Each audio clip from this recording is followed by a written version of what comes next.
7월 4일 화요일 오늘 만나 성경 말씀은 디도서 3장 3절에서 7절입니다. 우리도 전에는 어리석고 순종하지 아니하고 미혹을 당하고 온갖 정욕과 향락의 종노릇하고 악의와 시기심을 가지고 살고 남에게 미움을 받고 서로 미워하면서 살았습니다. 그러나 우리의 구주이신 하나님께서 그 인자심과 사랑하심을 나타내셔서 우리를 구원하셨습니다.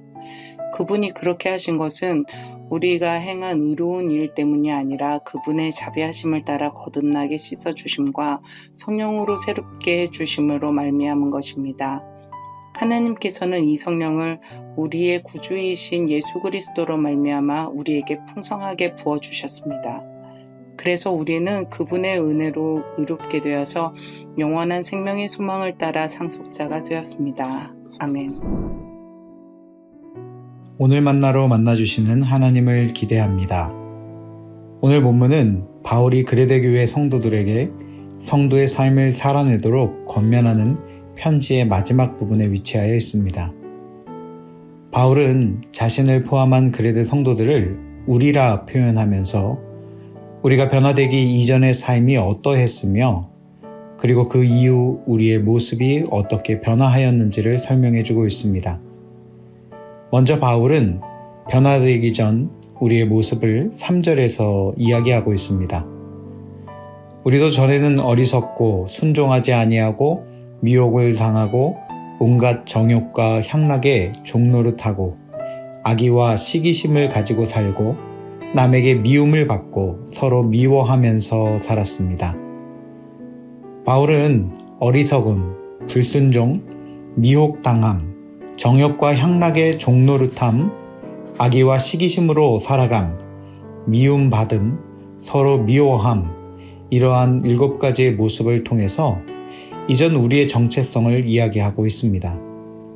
그리고 이러하였던 답이 없던 인생이 변화되어 새 사람이 됨을 이야기하면서 7절에 다음과 같이 기록하고 있습니다.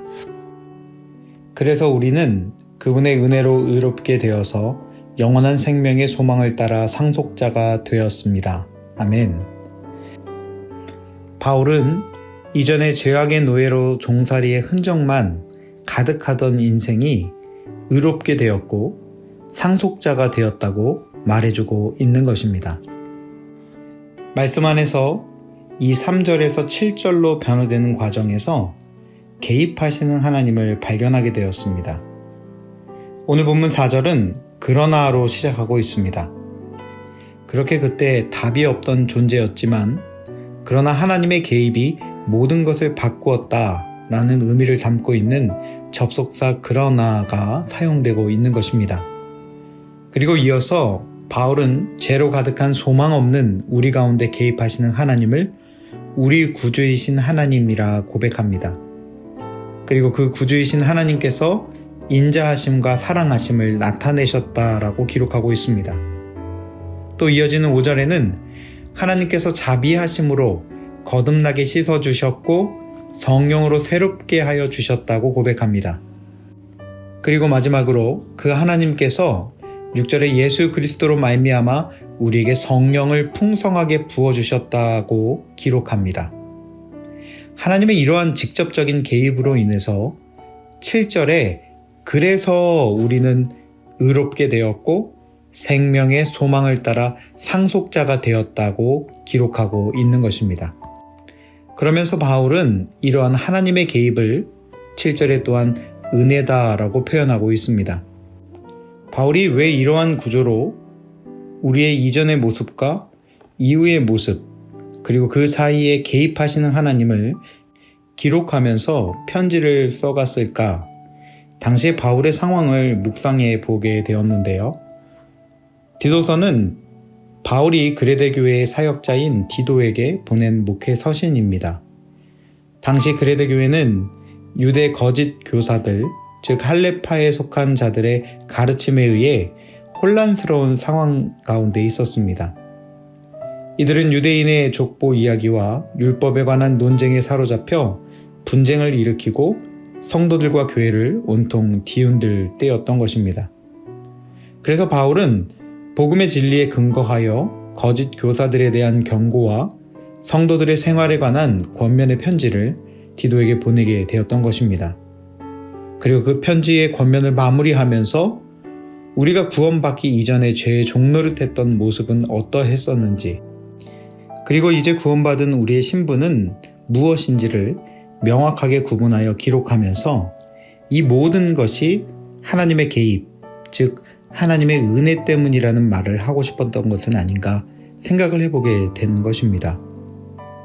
그리하여 이 편지를 읽고 있는 디도와 그레데 교회 교인들 또한 거짓 교사들의 가르침으로 혼란스러운 상황 가운데 또 한 번의 하나님의 개입하심, 하나님의 은혜가 있기를 바라면서 편지의 마지막 15절에는 은혜가 여러분에게 모두 있기를 빕니다 라는 말로 편지를 마무리하고 있는 것이 아닐까 하는 생각을 해보게 되었습니다.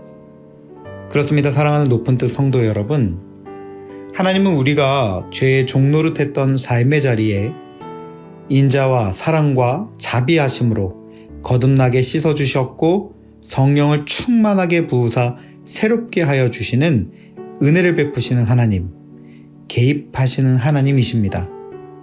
오늘 나의 삶의 자리가 우리의 삶을 흔들 만한 위기가 찾아오고 우리의 신앙이 흔들릴 수 있는 상황 가운데 있더라도 이 모든 상황 가운데 함께 하시는 하나님이 계심을 잊지 않는 저와 여러분 되기를 바랍니다.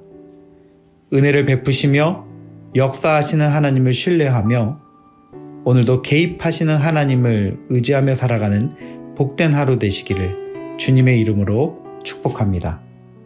이제 두 가지 제목으로 함께 기도하겠습니다. 먼저는 오늘 나의 삶의 자리에 사랑과 자비로 바라보시며 성령을 풍성히 부어주시는 개입하시는 하나님의 은혜를 경험하는 하루가 되게 하여 주옵소서 기도합시다. 두 번째는 남북에 분열되어 갈라진 이 땅에 하나님의 개입이 있게 하옵소서, 하나님의 은혜가 부어지고 성령으로 새롭게 되는 민족이 되게 하옵소서. 이 제목으로 기도하신 후에 개인 기도 하시겠습니다.